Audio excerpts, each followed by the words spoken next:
broadcast network, AFTERBUZZ TV. Over 20 million weekly downloads in over 150 countries, and your #1 source for after-show entertainment.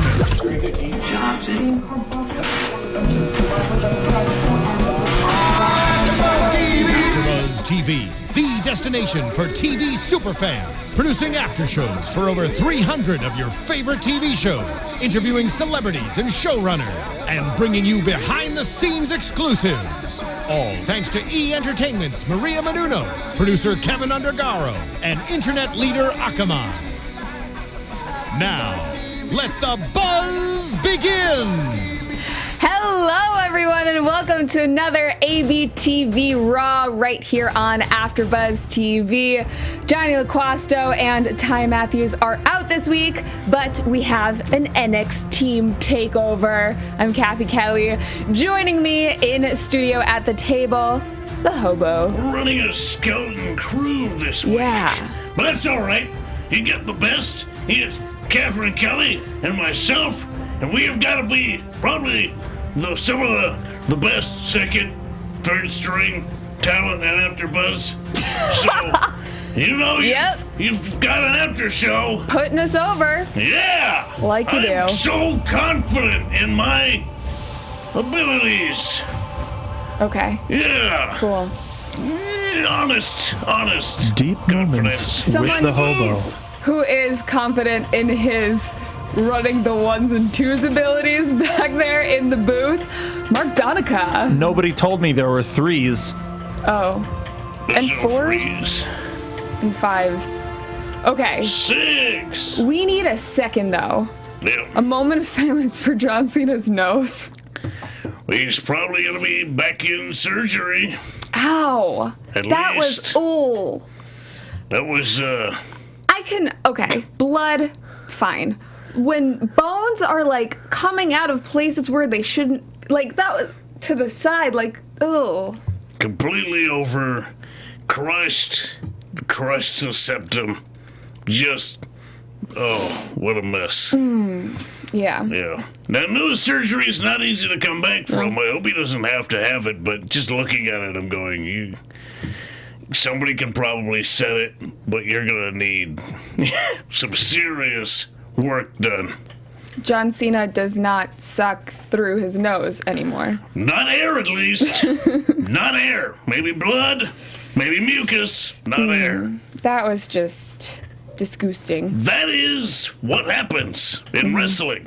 Absolutely anything can happen. The most dangerous thing in the world is this thing that we do. Yeah, we will talk about that entire match later in the night. But let's kick things off with the first segment. The Authority, Triple H, and Steph come down to the ring with the WWE World Heavyweight Champ Seth Rollins. And they announce officially that SummerSlam will be 4 hours, just like WrestleMania.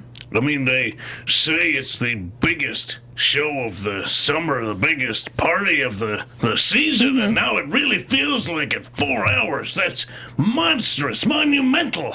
Yeah, and I mean, SummerSlam's always been one of the top 4 pay-per-views of the year, but this is really, it's coming in second to WrestleMania. They really work hard to make SummerSlam seem like a spectacle. Because in my mind, I'd say the Royal Rumble is arguably a bigger spectacle in itself than SummerSlam. Only because of the Royal Rumble match at the beginning of WrestleMania season.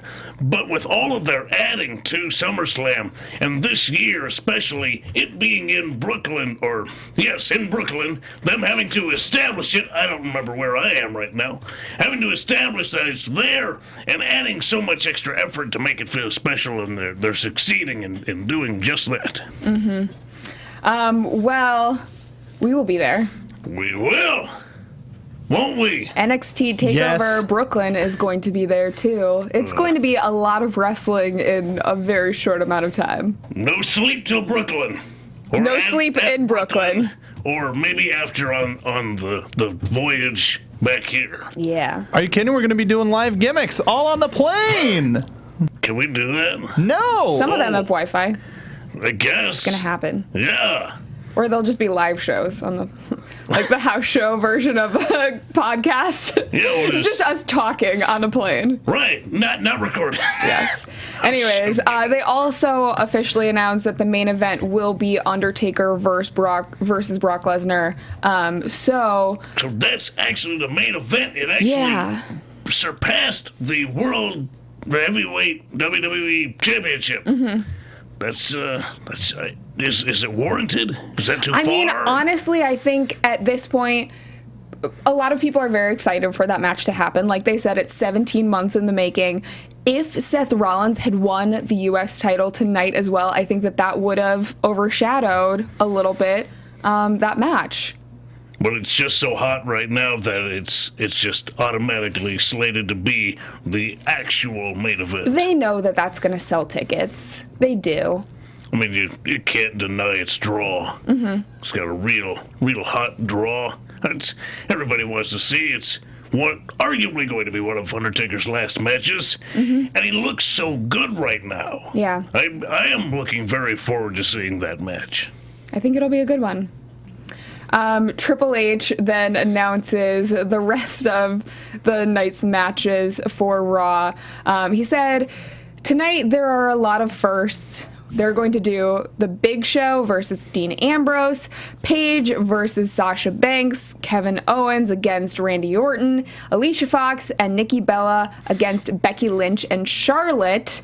So basically, laying out the entire card at the top of the show. Listening to that list, though, the women's matches got me most excited. I mean... 2 Divas matches in one night. Yes. And they were both great. Oh, the great matches. Great talent. About time. Mm-hmm. I almost feel like I don't know what to do with myself because this is something that we've wanted for so long and now we have it. And I'm like, this is great. I fear the crowd Don't take it away. What are you, like, I'm worried almost. The crowd's in the same boat. They sort of don't know what to do yet. It's unusual. This is not your women's match that you've had for the last X amount of years. This is something that people want to actually stick around for. Now they just have to, take their bathroom breaks at a different time. Exactly. Oh no, I have to pee right now. I hate that joke though. And unfortunately, it's an actual fact. It's not even a joke. It's a punchline, but it's not a joke. You know what I mean? It's not a joke to me. It's not a joke to anybody. Anybody with talent, anybody who's in this business, it just hurts. Mm-hmm. It hurts. It stings to be considered a low point in the evening, that someone would rather spend their time staring at porcelain. It's not a plus. Yeah.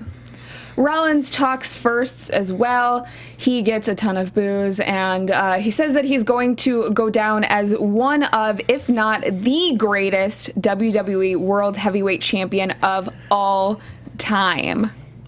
I almost can't disagree, but truly the question is, great for what? For what is he great?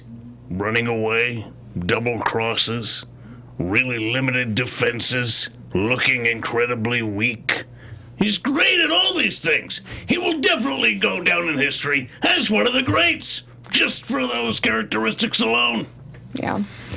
Cena comes out and he says, tonight, for the first time ever, we need to see if Rollins can become a man. I want a match tonight. Him versus Seth for the WWE World Heavyweight Championship. Rollins says, for the first time ever, everyone wants you to shut the hell up, John. And then the Authority announces that, well, they would like that. They don't think that Cena's deserved that yet. He's not deserving. So they announce that there will be a match, Rollins versus Cena tonight, but it will be for the U.S. Championship. Perfect. Just what we need. I mean, I was shocked, surprised, but happy about it. It is a little shocking, and it was mentioned at some point during the evening that really John Cena has everything to lose in that particular match and stipulation. Rollins has nothing to lose. Absolutely nothing. He lost a match, so what? He could absolutely hold on to that championship, and if he won, win an additional championship, making him the top dog in the entire company. Yeah. Mark, I know you're on chat roll duty, so anything going going on? We're at a bit of a delay, so we haven't got caught up to the part of the show. Everybody's just saying Cupcake is best for business. Well, you guys at home, thanks for watching live if you are on YouTube, or if you're on Twitter, use the hashtag ABTV. Oh my gosh, ABTV Raw. What a slip up, though, huh? ABTV Force of Habit. Yeah, and we have a chat roll up on YouTube, so check it out there. Doing too many things at once. Can't really be in the chat roll, but Don't appreciate worry, I all will of you. be. So yeah, We're delegating. Why do you have like a weird radio voice? Anytime I'm behind the booth, it just happens. I'll tell you what. Okay. yeah. Can we have our next contestant on The Price is Right? Come on down. Fandango versus Adrian Neville. Wait, No. Big Show and Dean now Ambrose. I'm just jumping around. Ambrose versus the Big Show. One of the first of tonight. Show rips Ambrose's shirt, goes for the chop, but not able to. Big hand. Yeah. Big hand. Saw him in person at the house shows, and he was even larger than you can imagine. I met him once. He's a nice man. Grizzly bear man. I don't know where he gets his suits. Where does he live? Does he live in the woods? I imagine he dwells in caves when he's not on the road. Yeah. Yeah. Oversized doorways and stuff in his house or cave. Small birds shave his head for him. Yeah. Yeah. Okay. Ambrose flying through the ropes at one point, and Show just punches him. And Ambrose got nowhere to go from there but down. Yeah. Just flat, knocked out. Ugh.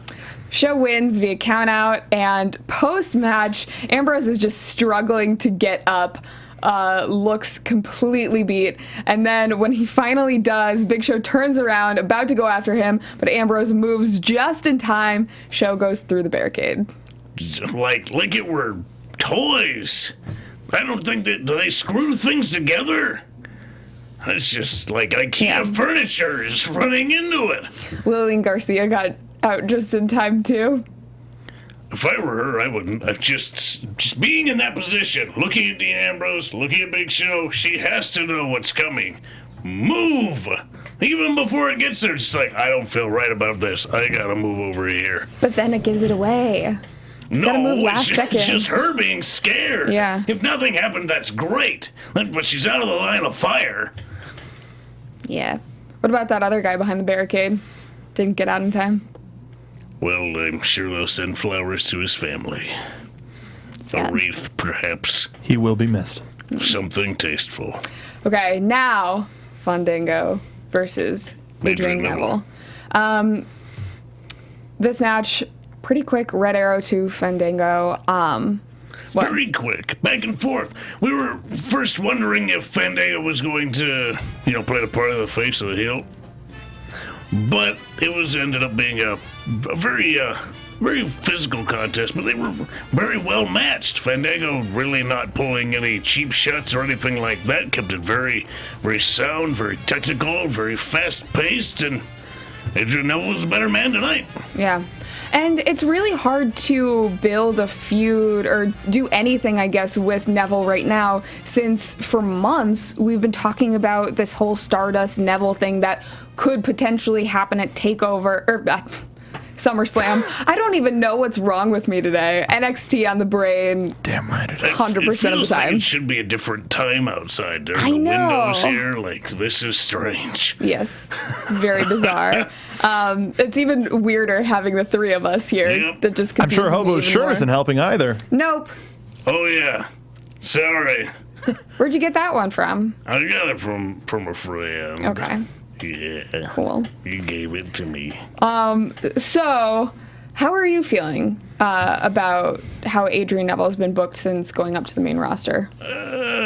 His work speaks for itself. It's very flashy. It's very easy for him to gain popularity. Yeah. I would just rather see him in a feud that was a little bit easier to be seen. Because we've got him versus Stardust. We didn't see Stardust tonight except on the Tron afterwards in a promo. But there's this Stephen Amell angle. Mm-hmm. But we haven't seen Stephen Amell, so it's hard to add him into this whole thing. Well, they still had a bunch of tweets, and is that not what you just were gonna bring tweets. up? There was actually a video posted on the WWE Facebook of Stephen Amell wondering why so many wrestlers are talking about him when he's just trying to do his job. I'm wondering why that wasn't actually included on Raw today. I was just going to say that should be. It was actually really interesting. It's very personal. It's almost like a vlog style. I recommend everybody watch it. So it's kind of distancing, but at least referencing, possibly alluding. Yeah, it was definitely shot for WWE, even though it was like on his FaceTime or his. Yeah. Well, he's probably on set somewhere. Probably. Busy guy. Would you want to see, I mean, we've seen some women do it, Maria Menounos included, get in the ring. Would you potentially want to see Stephen Amell get in the ring or some other actor if that was a possibility? Yeah, I would. It would add a layer of just sort of respect for this person. They step into my business for a moment, and they really learn to respect it. But it's so rare to see an actor or some sort of personality like that actually have a full match. Especially, well, I mean, I feel like there's that challenge of guys that are booking things consistently, acting wise. They don't want to slow down that momentum or potentially hurt themselves, but I think it would be really cool too. I can't imagine what the insurance is, but it's got to be high as well. There's just so many possibilities and so many angles that you have to consider when you bring an outside talent like this with so much demand on them into the fray, so to speak. And I don't know. I hope whatever it is, it's interesting. Yeah. And at least well executed. Even if it's a Hugh Jackman Wolverine punch, you know, that was well placed. It seemed like he's given right hands before. He is a large Australian who sings and dances for a living. Yeah, I imagine he's had a few fights. Both Mark Wahlberg and Joe Manganiello were at the house show this weekend in LA, which was pretty cool to see. Joe Manganiello and Kevin Owens got in a little bit of an altercation. Yeah. I would love to see him get in the ring. Joe Manganiello? Yeah. He's in great shape. Yeah. He could and he's a with huge, Nash. he was at PWG too. Yes, he was. So, post-match, Stardust comes on the screen, as you mentioned, talks a lot of nonsense about how superheroes and stuff. Then he says, there's nothing that Neville can do to stop him. This seems like it's definitely going down. I think this is a lot of Stardust feeling the role of the villain. You know, it's not something that he's necessarily being placed in, but everyone's saying that Neville is so much of a hero, he almost is falling back into the position of, I'm an evil villain now. I am this great force in the universe that must take over and destroy. Mm-hmm. It's not even something he wants so much as he feels compelled to do, and that character seems very compelled a lot of times. Yeah. So, after this, we have Paige giving a pep talk to the girls backstage. She's there with Charlotte and Becky Lynch. Paige says, Viva la Divas Revolution, and we are affecting change at every turn. Sasha Banks and the Bad Crew come in, and Sasha says, did you really just take credit for the Divas Revolution? This was all Stephanie McMahon. Naomi then says, the revolution is all about Team Bad. Charlotte woos in Sasha's face. Becky says Sasha's bad attitude is not what the Divas Revolution is about, and Charlotte then closes it out by saying if Naomi and Tamina get involved in tonight's match, it is gonna get ugly. There it is. Yep. I think it was you liked it. I know you mentioned to me that this felt very natural. It just, in the past, when we've seen so many divas in the back, it's super catty, and it's either them throwing milk or something at each other, or, you know, like pulling each other by the hair. There's something just catty about it, and this is pure fight, which I like. Yeah. So much more. It's serious, you know? Mm-hmm. Yeah. Next match, we have Sasha Banks versus Paige. What do you think of, I got a tweet about this. Someone didn't like the double drop kick that happened. I liked it. Well, was exactly what it was supposed to be. Yeah. Both of them had the same idea at the same time. Stare down right after. Absolutely. It was, and they were fairly even in the matchup to that point.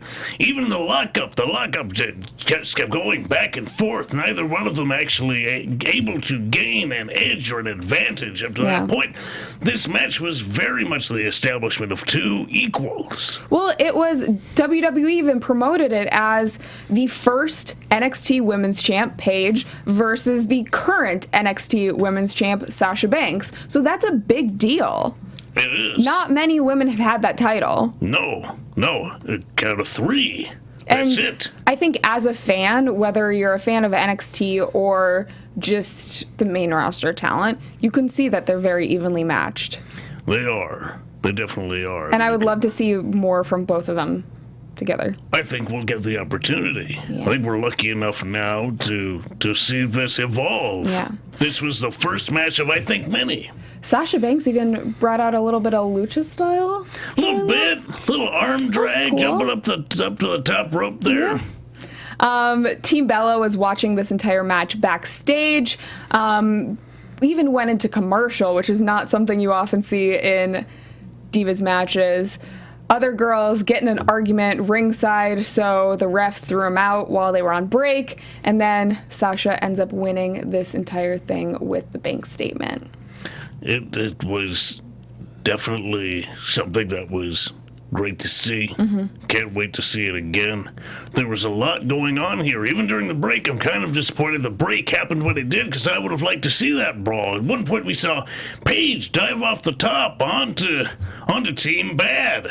This was just a roller coaster, highs and lows. It really took your emotions with you.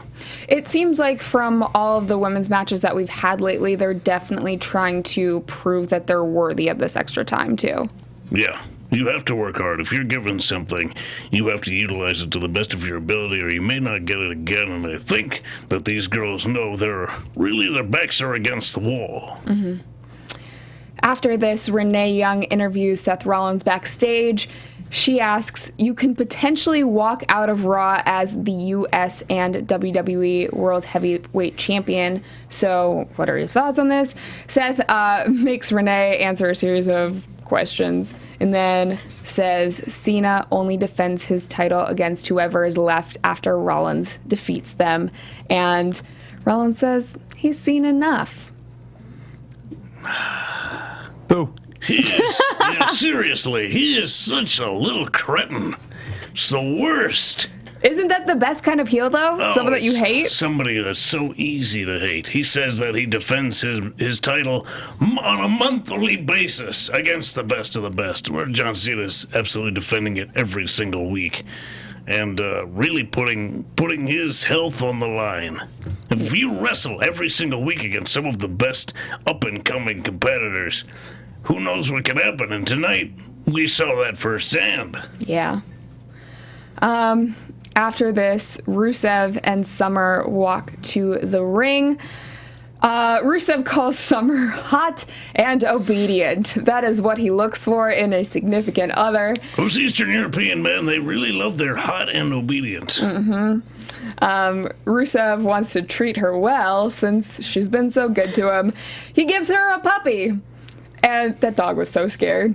I would be freaking out if I was kept in a dark box and then brought out where there are hundreds of thousands of people. Yeah. I would freak out. Rusev says since the dog is neutered, they should name him Dog Ziggler. Ho, ho, ho, ho, ho, ho. Then he gives the dog back and gives her a fish without a head. In a box. In a box. Not on ice. And calls it Lana.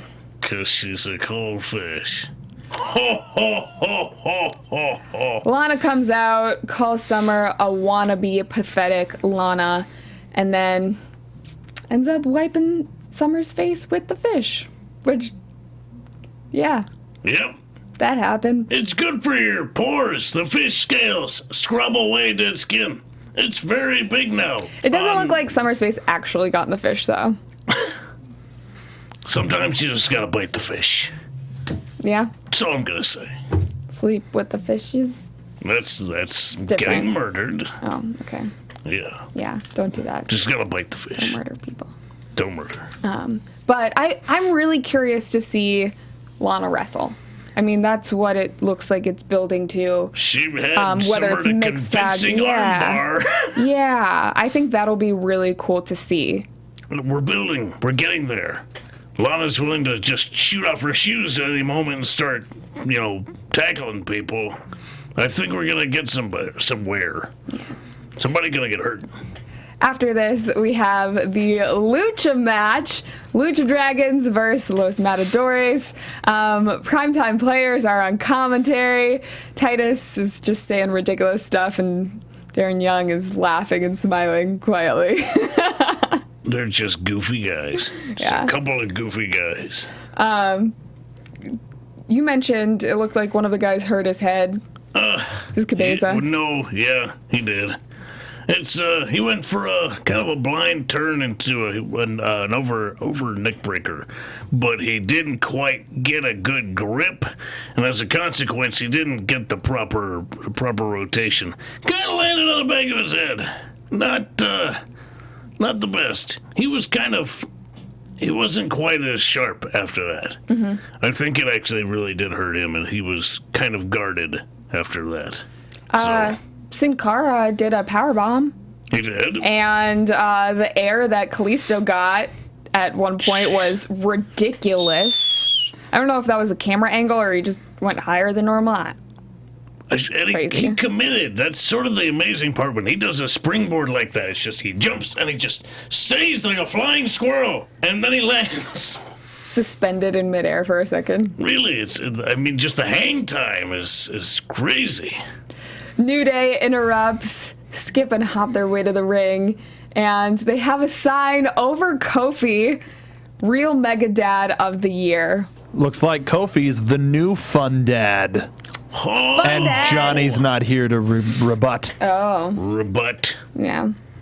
The Lucha Dragons end up picking up the win, and it makes me kind of curious to see where the tag team division is going. Because the Matadors beat the Primetime Players, and now the Lucha Dragons beat the Matadors. It's kind of a very turbulent time right now. We don't know who is at the top of the Clearly, tag chain. nobody is really at the top. Well, arguably the Primetime Players. I mean, other than the champions. Okay.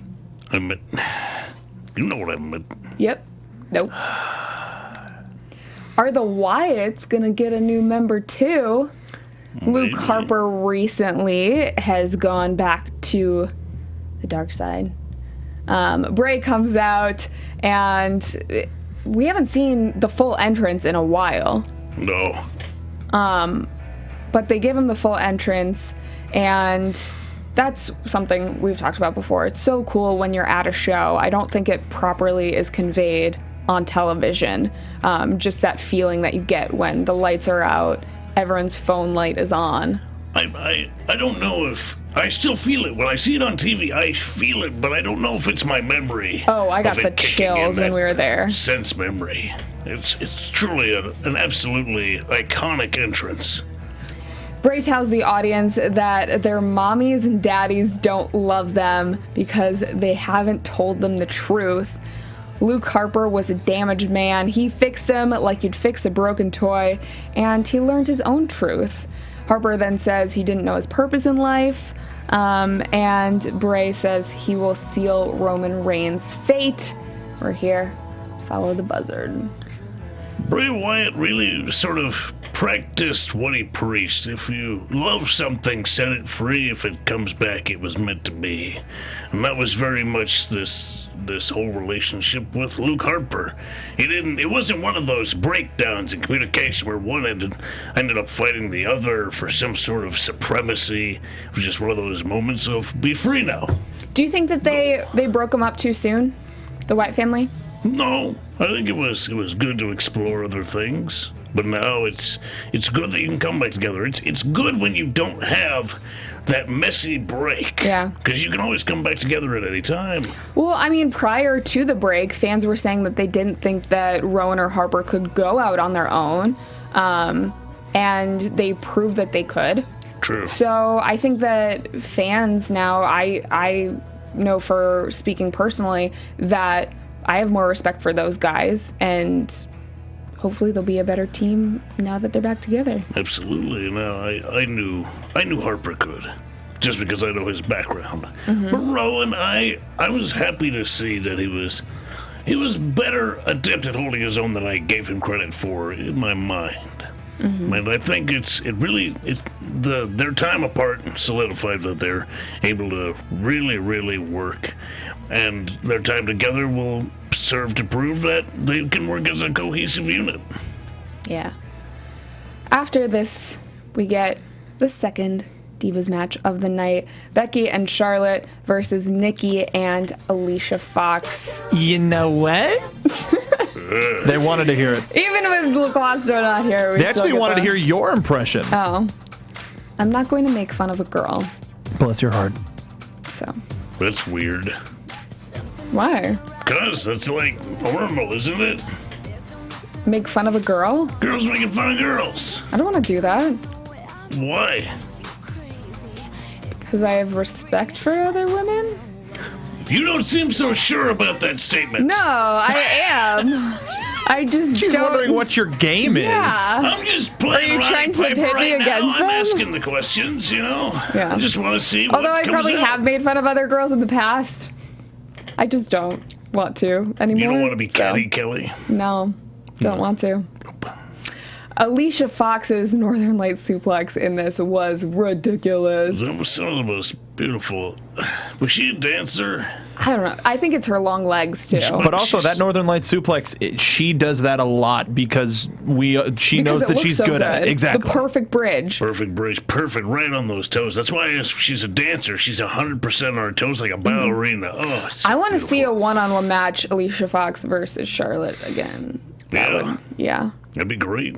Couple of leggy women slugging it out. They don't mind bringing it to each other either. No. No. And I think Alicia has really proved herself as one of the main roster girls that can bring it. Yes. Yes, I think she's really worked hard to prove that she's something above the rest. And I think it's something that she gets overlooked for time and again. At least she doesn't get the television time. Yeah. Then I think that perhaps she's due. All of the main roster girls have really been putting over the new NXT girls that have come in. Fox ends up tapping out to Becky's armbar, Yeah. and Becky and Charlotte get the win. It was definitely a statement to Nikki as current champion. This is what we are capable of doing. So watch out. Absolutely. Watch Yeah. your back. It looks like people in chat really like Alicia Fox as well. Andrea Beeler says Foxy's awesome. She is. Yeah. More NXT talent. KO versus RKO. Yep. What'd you think? Hard to take notes on. Just Okay. because of that. Sheamus was on commentary. I want your thoughts first. It didn't feel good. As good as it could be. I think that the crowd was so excited when Triple H and Stephanie originally announced this match, and it just seemed like during the match they were a little bit uncomfortable with each other. There's a lack of familiarity. Some people you don't just naturally gel with. Some people you gotta get used to the way they work and their style. And I think Randy Orton's style doesn't necessarily fit what Owens is used to. You know, Orton is a guy who doesn't necessarily fit the mold of the good guy. He has no problem taking cheap shots and The going to crowd the was chanting for him, though. Right. I think they like that sort of thing. They can respect it. They can relate to it. A guy who doesn't take any guff. Plus, Kevin Owens is completely detestable. He's just a terrible human being that nobody likes. Huge moment for him this weekend, though. It was just a year ago that he had his final PWG match, and he did a house show in LA Yep. against John Cena. It's Main event of the house show. Went through 2 tables stacked up on each other. I can't imagine how it feels to be him. It's got to be really, really amazing. But at the same time, it's got to be completely different because he was on top. And PWG, pretty much everywhere else. Kevin Owens, Kevin Steen at the time was the man. He's on top now still. Not exactly. Okay. I mean, he's not. He was the champ. Really, at ROH, PWG, the man was the champion. Now he's having to really scratch and claw and prove that he deserves to be where he is. So you're saying he was a big fish in a small pond before, and now it's Without saying that, yeah, that's same exactly size what I fish, said. but in a ocean. Well, not even. The fish are so much bigger where he is. I mean, literally, pound for pound, the guys in WWE are bigger than the majority of guys everywhere else. Mm-hmm. Yeah. Winner, I guess, unofficially, Orton via DQ. Yeah. All hell broke loose halfway through this match. Cesaro comes out, Sheamus gets in the ring, everyone's just going at each other. It was, That was interesting, at least. Mayhem. Yeah, so I guess Cesaro and Owens is going to be a thing, arguably, and then maybe Orton and Sheamus still? I don't know why. I still want to see one more match, Cena versus Kevin Owens. I don't... Didn't you at the live show? I know, but I want to see one more pay-per-view match with them. But I don't... It wasn't getting old to me for whatever reason, and usually they do when you have that many matches with the same guys. But this was still... I could have had 3 more. Always leave them wanting more. We can revisit this at another time, but right now the story has reached its conclusion, and maybe we'll find another one here pretty soon, but for right now, we are where we are. And I think Owens and Cesaro is a great place to be. Orton and Sheamus, however, I don't know. That seems to just keep going and going, but doesn't necessarily seem to get anywhere. Yeah. Backstage, Renee interviews Cena, and Cena says it's time to put up or shut up against Rollins. And over the last 3 months, he's had over a dozen title defenses, but this is arguably the most important one. I can't disagree with that. Yeah. I mean, Cena himself... He has the same to lose, though. True. Right? I mean, Cena's a decorated champion. And I feel where he is right now with the U.S. Championship, he's looking at a champion where he used to be, and he's sort of judging him on the same scale that he would judge himself, and he finds Rollins really wanting. He's not the caliber of champion that John Cena was, according to John Cena. So he really wants to test him, really wants to see if he can beat him. Yeah. This match, Rollins versus Cena... I mean, we already talked about the nose, but what else do you want to... It was, I don't know, it was a little slower in pace than I thought it would be. It was a championship match really from only one side. I would have preferred to see Cena on top a little bit more because Cena was the one who had something to lose, whereas Rollins really didn't at all. So if Rollins just kept escaping and escaping, that would have, I think, worked better than Rollins trying to prove something against Cena where he necessarily doesn't have anything to prove. Yeah. Well, I kind of thought going into this with... the title on the line, and them saying at the very top of the show that Cena has to prove himself until he can get that WWE World Heavyweight Championship match, that if he won tonight, they would let him have that. Well, there's some good news and some bad news. He did win tonight. Yes. He won right square in the middle of that ring, made Rollins step out. His nose was completely broken, blood everywhere, suplexes, everything. I mean, Still finished the match, and it was intense. He ignored the doctor. When he was in the corner, you saw a stream of blood coming from his nose to that canvas. The doctor rushed over to see if there was anything that he could do. John just got up and started swinging. This is one of those nights. I ain't going nowhere.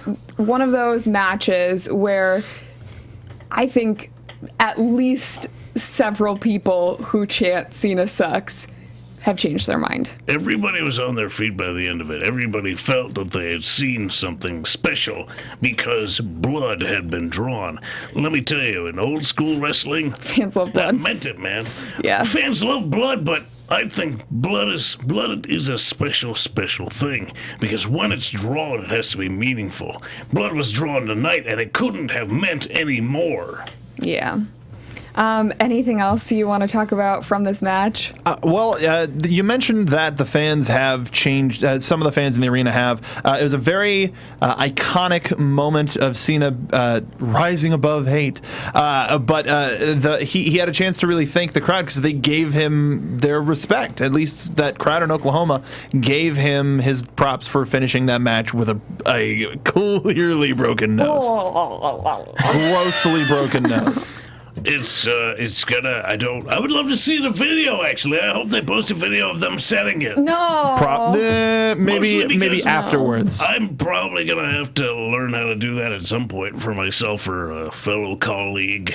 Yeah. You never know. My mom always talks about she played basketball in high school and she broke her nose during a match and she had to get it set. And then the day she comes back to school, she didn't want to wear the bandage that they put over it because she thought that everyone would think that she got a nose job because it was New York. I don't know. It happens. But her boyfriend came up to her and was like, "Oh, you have such a cute nose," and like wiggles it, and it broke again, and she had to go to the doctor and get it set a second time. That sounds awful. Yep. Really quickly, the chat can't stop talking about it. I figure since we have a couple of minutes left over before the end of the show, they want a quick statement about the Hulk Hogan issue. The only statement that I feel that we are in any place to give is that we will refrain from giving a statement at this time. Thank you.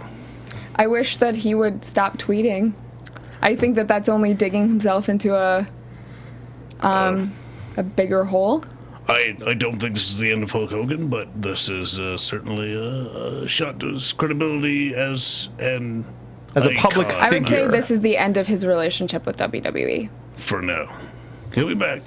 I say, if anything, he probably won't be back while he's still alive. Maybe after that, there might be a chance to be like, well, let's look at the good part of this guy. But as for right now, yeah. At the house show, Axel wrestled and he had no mustache. That was shaved the second that they could. So that gimmick, I don't think is happening anymore. What if he shaves his head and starts doing a Stone Cold? That would be cool. Why not? We'll see.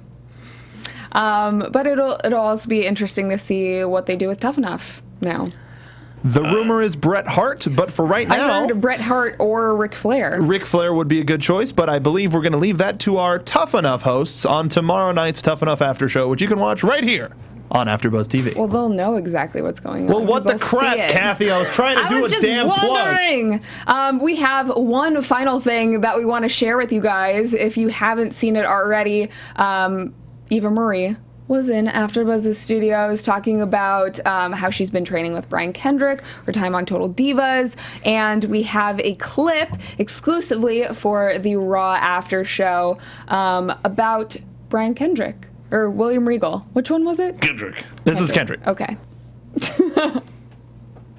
Hi, it's Eva Marie, and when someone mentions anything about me training with Brian Kendrick, I think the first thing that pops into my head is, well, two.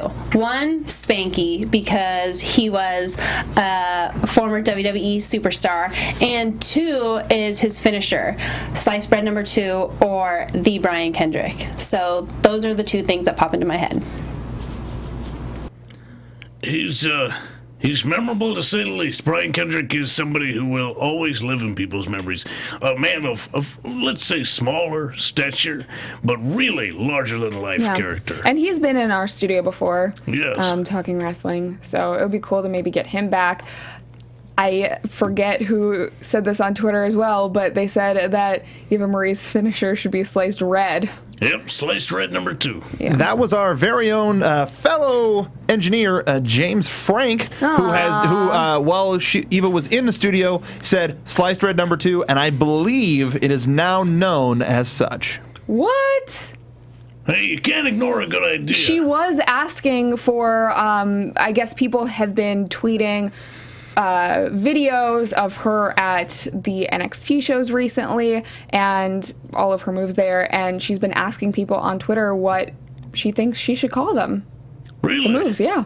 That's actually a pretty good way of creating Engaging a rapport. fans and Positive engagement with fans. That's pretty good. So is she a heel? Is she face? I don't know what she I is. have to say face. I'm just glad to see that she's doing house shows. Yeah. Very unusual. I mean, arguably unusual. But it shows that she's out there. She's doing it. She's committed. She's going all out, and I appreciate that. I think it's because they don't want fans to, or they don't want to give them more reasons to dislike her. So she is now, she's saying, I'm going to do this. I'm going to go all in. And that means going down to NXT, not just wrestling the tape shows, but also the house shows, getting as much experience as she can, and then finally making her way back to the main roster. I mean, you can say one thing on television and do another, because television's television. But it shows the fans that, would know. Absolutely. But it shows that she actually means what she says. She's putting her words on the line. And that is huge for the NXT brand as well, because that just brings them, I don't know if it brings them more clout, but it definitely brings them more eyes and ears, because now you have more Total Divas fans, knowing about the product, more people who maybe just watch main roster stuff, could create more fans potentially that way. Somebody who watches Total Divas and only the main roster, who doesn't actually know what it's like outside of that. So now they're actually watching a program that revolves around a lot more in-ring content. Yes. Let's say. So I think that wraps up our Raw recap for today. About it, I guess. Thank you guys so much for watching. You can follow us on the social medias. Where can they find you? At True Hobo on Twitter. ProWrestlingTees.com/Hobo. You can get my shirt and other places and things and stuff. Go to soapboxcartv.spreadshirt.com and get one of those shirts. What a wonderful plug, Hobo, because we just put on a brand new shirt that's in the Killstein Kill style. That is a hug Bailey hug. Do that, and also hit up our NXT merchandise. Help us out. We're trying to get to New York any way that we can, other than thumbing it Hobo's way. How about you, Cathy? I was going to ask you, where can they find you on social media, Mark Donica? You can find me on Twitter at SoapboxMark, at The Gimmick Pod. And if you're a fan Star Wars, stay tuned to Popcorn Talk Network. There's going to be an announcement about what the future of that show is going to be. Ooh. And I'm very excited to hear what that's going to be, and you should too. Yeah. Well, thank you for engineering tonight. You can find me on Twitter at Catherine Kelley, on Instagram at Cathy Kelley. Here doing NXT on Thursday. The NXT team will all be here in studio. Yep. You can follow all of us here at AfterBuzz TV on Twitter and Instagram. Johnny and Ty will be back eventually, if they haven't turned into robots. They'll be robots. Or we'll clone them. We'll clone them. 2K16? Yeah. Oh, okay, cool. We didn't talk about the Terminator thing, did we? But it was so cool. Idiots. It was great. We will see you again next Monday. Bye. From executive producers Maria Menounos, Kevin Undergaro, Phil Svitek, and the entire AfterBuzz TV staff, we would like to thank you for listening to the AfterBuzz TV network. To watch or listen to other after shows and post comments or questions, be sure to visit AfterBuzzTV.com. I'm Sir Richard Wentworth, and this has been a presentation of AfterBuzz TV. Buzz you later. The views expressed herein are those of the host only and do not necessarily reflect the views of AfterBuzz TV or its owners or principals.